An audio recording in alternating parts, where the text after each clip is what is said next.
বাংলায় কৃষিকে ঘিরে একটা অদ্ভুত সংকট কিন্তু চলছে, যেখানে একই সাথে খরা আর বন্যা দুটোই ভয়ঙ্কর রূপ নিয়েছে। একদিকে মাটির নিচে পানি ফুরিয়ে আসছে, আর অন্যদিকে মাটির ওপরে সেই পানিরই সর্বনাশা ঢল। চলুন আজকের এই আলোচনায় পানির এই জটিল ধারার গভীরে যাওয়া যাক। দেখুন, সংকটটা আসলে দুই দিক থেকে আসছে। একদিকে ভূগর্ভস্থ পানির স্তর এত নিচে নেমে যাচ্ছে যে তা একরকম নীরব খরার জন্ম দিচ্ছে। আবার অন্যদিকে ভূপৃষ্ঠে বন্যা আর জলাবদ্ধতার কারণে ফসলের পর ফসল ডুবে যাচ্ছে। দুটোই কিন্তু বাংলার কৃষির জন্য এক বিরাট হুমকি। আচ্ছা, তাহলে চলুন এই ধাঁধার প্রথম অংশটা দিয়েই শুরু করা যাক। মানে, মাটির নিচের এই নীরব সংকটটা আসলে কি? ভাবতে পারেন, আমাদের কৃষিতে যে সেচ দেওয়া হয় তার প্রায় ৭৮% আসে মাটির নিচ থেকে। বিশেষ করে আমাদের প্রধান ফসল বোরো ধানের জন্য তো এটা অপরিহার্য। আর এই অসীম নির্ভরতাই কিন্তু সংকটটাকে আরও বাড়িয়ে তুলছে। আর এর ফল বেশ ভয়াবহ।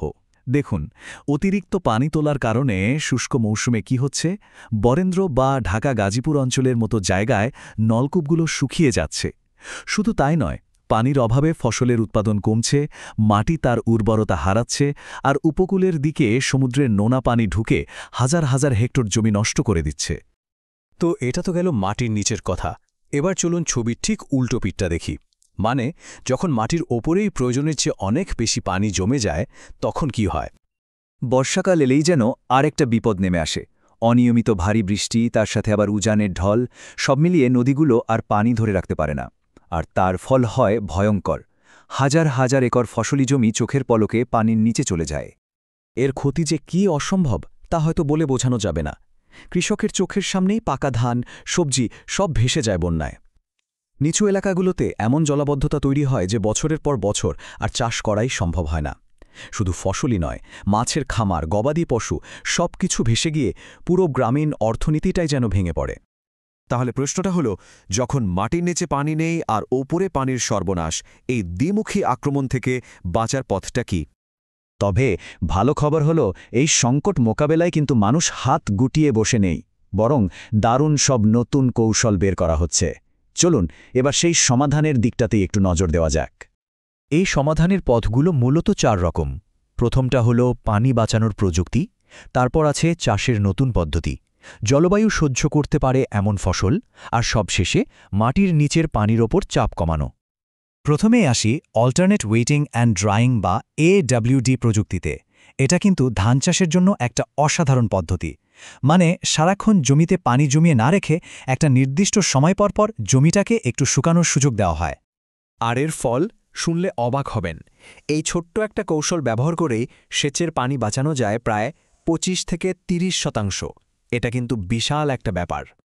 এরপর আসা যাক রাইজড বেড পদ্ধতিতে।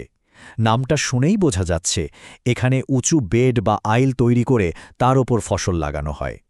এতে সুবিধেটা হলো, পানি জমে ফসল নষ্ট হওয়ার ভয় থাকে না, আবার সেচের পানিও খুব ভালোভাবে কাজে লাগে। আর এই পদ্ধতির সুবিধা কিন্তু দুই দিকেই। একদিকে যেমন প্রায় ৪২% মতো পানি বাঁচে, তেমনি অন্যদিকে ফলনও বেড়ে যায় প্রায় ২০% পর্যন্ত। মানে, কম পানিতে বেশি ফসল, বিষয়টা ঠিক সেরকম। শুধু চাষের পদ্ধতিই নয়, বিজ্ঞানের অবদানও কিন্তু এখানে বিশাল। আমাদের বাংলাদেশ ধান গবেষণা ইনস্টিটিউট মানে ব্রি এর মতো প্রতিষ্ঠানগুলো এমন সব নতুন ধানের জাত তৈরি করছে, যেগুলো লবণাক্ততা, বন্যা বা খরা সবই সহ্য করতে পারে। এগুলোই তো ভবিষ্যতের ফসল। আর সবচেয়ে বড় যে পরিবর্তনটা আসছে, সেটা হলো আমাদের চিন্তাভাবনায়। এখন সবাই বুঝতে পারছে যে শুধু মাটির নিচের পানির উপর ভরসা করে চললে হবে না। তাই জোর দেয়া হচ্ছে নদী, খাল বা জলাশয়ের মতো ভূপৃষ্ঠের পানিকে সেচের কাজে লাগানোর উপর। আসলে মূল কথা হলো, এই দ্বিমুখী সংকট থেকে বের হতে হলে আমাদের একটা সমন্বিত প্রচেষ্টা দরকার।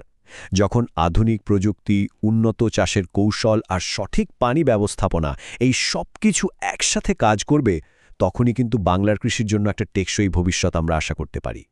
কিন্তু সবকিছুর পরেও একটা বড় প্রশ্ন কিন্তু থেকেই যায়। মানুষের এই উদ্ভাবনী শক্তি আর প্রযুক্তি কি পারবে প্রকৃতির এই সূক্ষ্ম ভারসাম্যকে সত্যি সত্যি আগের মতো ফিরিয়ে আনতে? এর উত্তরটা হয়তো একমাত্র সময়ই দিতে পারবে।